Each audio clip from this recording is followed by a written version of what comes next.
एका राजकन्येचं लग्न होतं आणि त्या लग्नात हुंडा म्हणून चक्क एक अख्खं शहर परकीय राजाला दान दिलं जातं. विश्वास बसत नाहीये ना?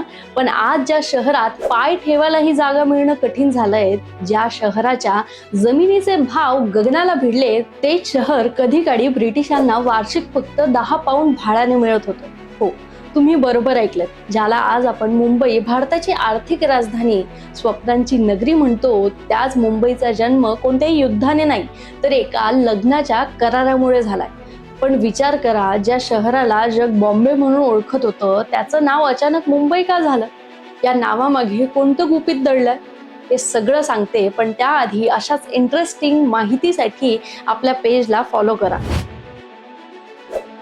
तर ही गोष्ट फक्त हुंड्याची नाही, ही गोष्ट आहे समुद्राला हरवून जमिनीचा तुकडा जिंकण्याची. ही गोष्ट आहे 7 विखुरलेल्या बेटांना एका धाग्यात गुंफण्याची. आज आपण मुंबईच्या त्या रहस्यांचा उलगडा करणार आहोत, जे कदाचित इथल्या स्थानिक रेल्वेमध्ये रोज प्रवास करणाऱ्या प्रवाशालाही माहिती नसते.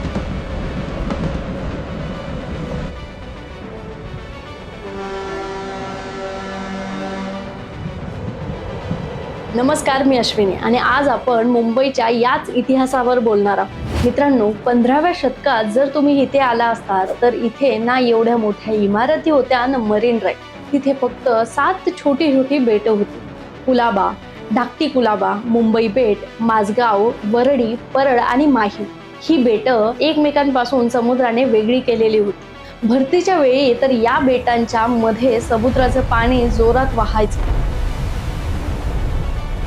त्यामुळे एका बेटावरून दुसऱ्या बेटावर जाणं अशक्य व्हायचं. तिथे फक्त कोळी बांधवांची वस्ती होती, जी आजही मुंबईची खरी वारसदार आहे. या बेटांवर आधी पोर्तुगीजांचं राज्य होतं, पण पोर्तुगीजांना या जमिनीचं महत्त्व कधीच कळलं नाही. त्यांच्यासाठी ही फक्त एक दलदलीची आणि आजाराची जमीन होती. इथे नारळाची आणि ताडीची झाडं होती, पण त्यांना कल्पनाही नव्हती की हीच दलदल पुढे सोन्याची खाण होणार आहे.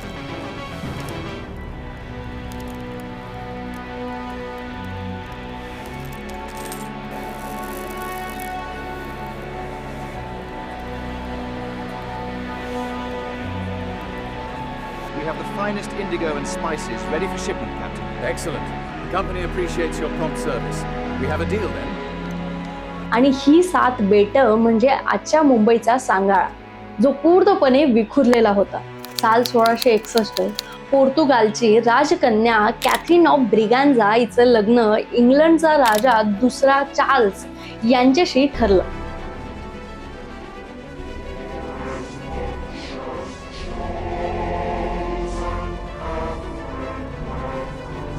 या लग्नात पोर्तुगीजांनी ब्रिटिशांना चक्क मुंबईची 7 बेटं हुंडा म्हणून दिली. पण गंमत बघा, राजा चार्ल्सलाही या जमिनीत काहीच रस नव्हता. त्याला हे शहर इतकं ओसाड वाटलं की त्याने स्वतः तिथे कधीही पाऊल ठेवलं नाही. त्याला वाटलं, एवढ्या लांबच्या दलदलीच्या जमिनीचं मी काय करू.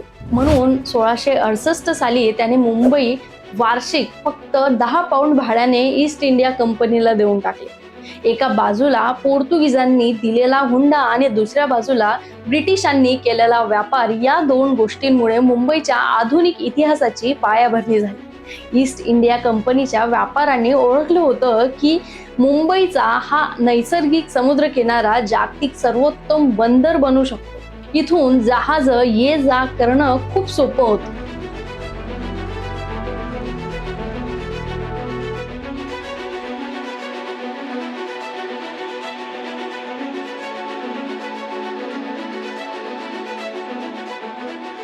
आता वळूयात सगळ्यात महत्त्वाच्या टप्प्याकडे. ही 7 विखुरलेली बेटं जोडायची कशी? 4ही बाजूंनी समुद्र आणि मध्ये भयानक दलदल. 18व्या शतकात हॉर्नबी बेलार्ड प्रकल्प सुरू झाला. विल्यम हॉर्नबी याने हे धाडस केलं. त्या काळी समुद्राला मागे हटवून जमिनीचा भराव करणं ही विज्ञानाच्या पलीकडचं काम होतं.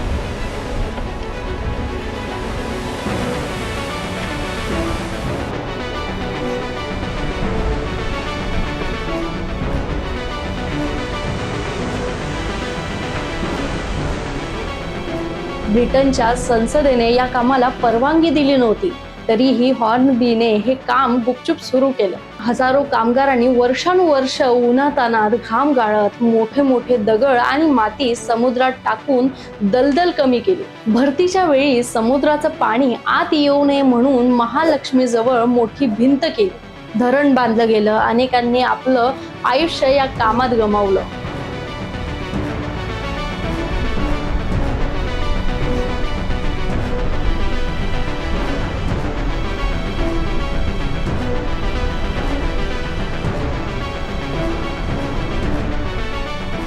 पण त्यांच्या जिद्दीमुळे ही 7 बेटं एकत्र आली. आज आपण ज्याला दक्षिण मुंबई म्हणतो ती जमीन नैसर्गिक नाही, तर ती माणसाने समुद्राच्या छाताडावर मिळवलेलं विजय आहे.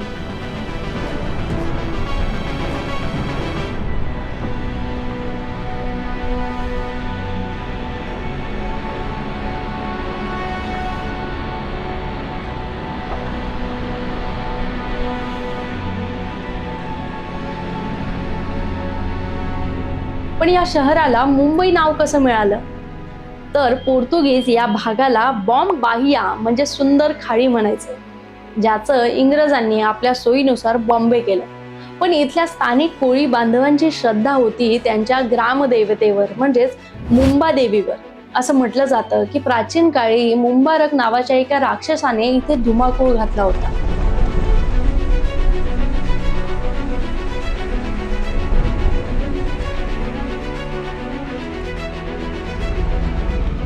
त्याचा नाश करण्यासाठी ब्रह्मदेवाच्या अंशातून एक आदिमाया प्रकट झाली.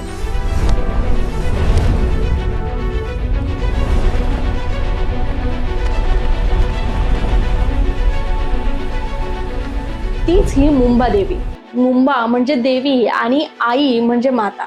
कोळी बांधव समुद्रात जाण्यापूर्वी मुंबा देवीचा आशीर्वाद घ्यायचे. सुरुवातीला मुंबा देवीचं मंदिर बोरी बंदरच्या जवळ होतं, पण काही कारणांमुळे ते मंदिर काळबादेवी भागात हलवलं आणि या मुंबा देवीच्या नावावरून शहराचं नाव पडलं मुंबई.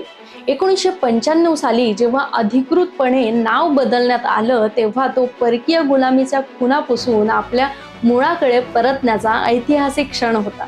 मुंबई फक्त जमिनीमुळे मोठी झाली नाही, तर ती मोठी झाली इथल्या कष्टामुळे. भारताची पहिली रेल्वे धावली आणि मुंबईचं नशीब बदललं. गिरण्यांच्या भोंग्यांचा आवाज घुमू लागला आणि ही स्वप्ननगरी झाली. 10 पाऊंड भाड्यापासून सुरू झालेला हा प्रवास आज अब्जावधीच्या अर्थव्यवस्थेपर्यंत पोहोचलाय. पण आजही एक प्रश्न उरतो, मुंबई आपल्याला खूप काही देते, पण आपण या शहराला काय देतो? आपण इथली माणुसकी आणि इथला वारसा जपतोय का?